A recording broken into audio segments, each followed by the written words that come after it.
200 pesos na igat na pampagana raw sa labi-labi. Bibilhin mo ba, Suki? Ang pikaw o Japanese fish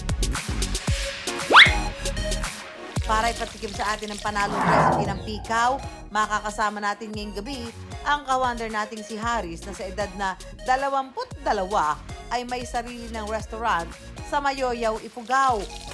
Pero bago tayo mapatalon sa putahing kanyang inihanda, sasamahan muna natin si Haris sa paghuli ng pikaw. Hello mga ka-wonders! So, andito tayo ngayon sa Bongan Mayoyaw Rice Terraces para ituro sa atin kung paano nga ba ang tamang paghuli ng pikaw, loch, or Japanese fish. So ngayon, kasama ko si Tatay Fidel. Siya po ang magtuturo sa atin kung paano manghuli ng pikaw. Ito yung ginagamit natin panghuli. Ang tawag natin dito sa Mayoyaw ay ukat.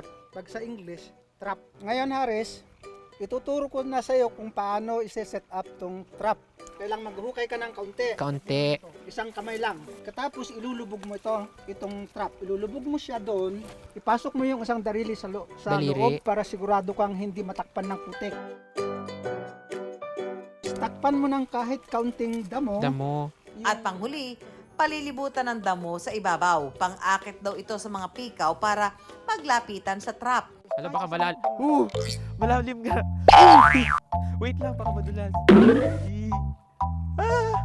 Malalim. Tagal ko dito sa Mayoyaw, no? Ayun. Ala, bakit ano siya? Ilubog ko pa.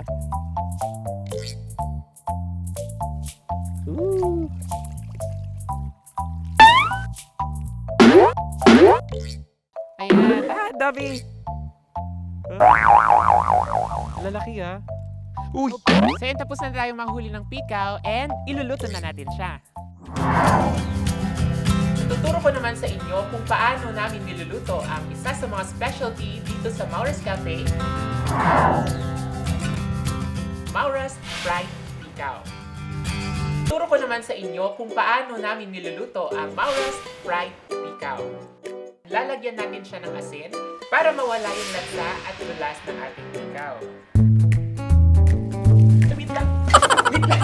Ang budbura ng asin para matigas ang lansa.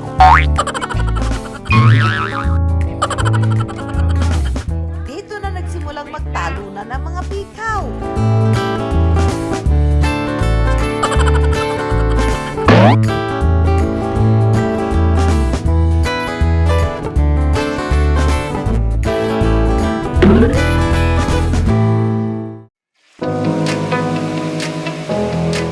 Ilulubog lang sa mantika ang inas ng pikaw. Halu-haluin. At after 15-12 minutes, ang deep-fried pikaw pwede nang ihain at kainin.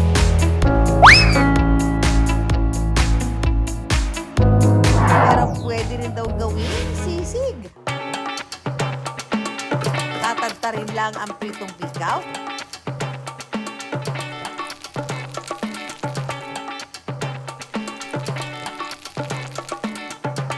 Saka titimplahan gaya ng sa karaniwang sisig. Ayan mga ka-wonder, luto ng ating sizzling pikaw sisig.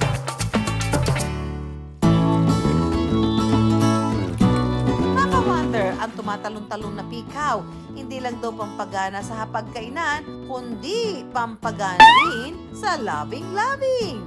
May mga paniniwala dito na pag kumain ka daw ng mga pikaw ay mas tatagal ang buhay mo. May pagka-aplodansya doon. Yung mga lalaki na medyo humihina na, ito ang nararapat na tayo. Pag kumain ka ng pikaw, medyo parang na-energize yung mga katawan ng lalaki. Ang anak ko. So, yun ang isang pangpatunay na talagang may pagkatotoo yan. Pero mga ka-wonder, hindi raw biro ang presyo nito, ha? Nagkakahalaga lang naman kasi ito ng 1,200 pesos per kilo.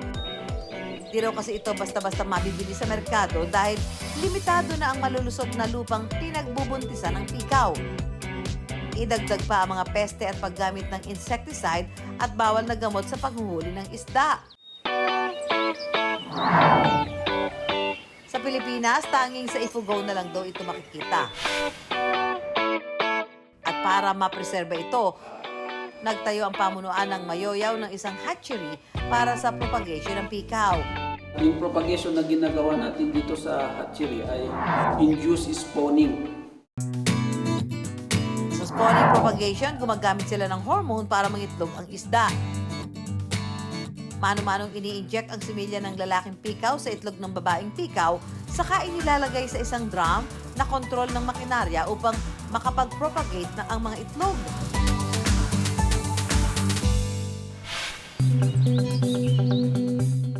Ang pikaw raw mainam na pampataba sa lubang sakahan. Kaya paniniwala ng mga matatanda sa Ifugao, ang pikaw raw ang dahilan kung bakit perpekto ang pagkakagawa sa hagdan-hagdang palayan. Rice terraces, nag-o-overflow yung mga tubig. Kaya yung mga pikaw ay nagbababa sa mga ibang rice fields. Dahil napapaligiran ng malawak na karagatan ng Pilipinas, ang pagkain ng hilaw na pagkain gaya ng mga isda at hipon, nakaukit na rin sa ating kasaysayan. Ito kasi ang isa sa mga pinaka-matatandang paraan ng paghahanda ng pagkain noon. Pero ingat-ingat daw sa pagkain nito ayon sa eksperto. In general, the safest way pa rin to eat yung mga hilaw na karne, yung mga hilaw na seafood tulad ng isda, mga hipon, is to cook them thoroughly or lutuin natin mabuti. That's still the safest way. Because kung ito ay may dalang mga pathogenic bacteria, yung mga dangerous bacteria, viruses, and mga parasite, pwede itong magdulot ng foodborne illnesses and parasitic infection kung kakainin natin ito ng hilaw.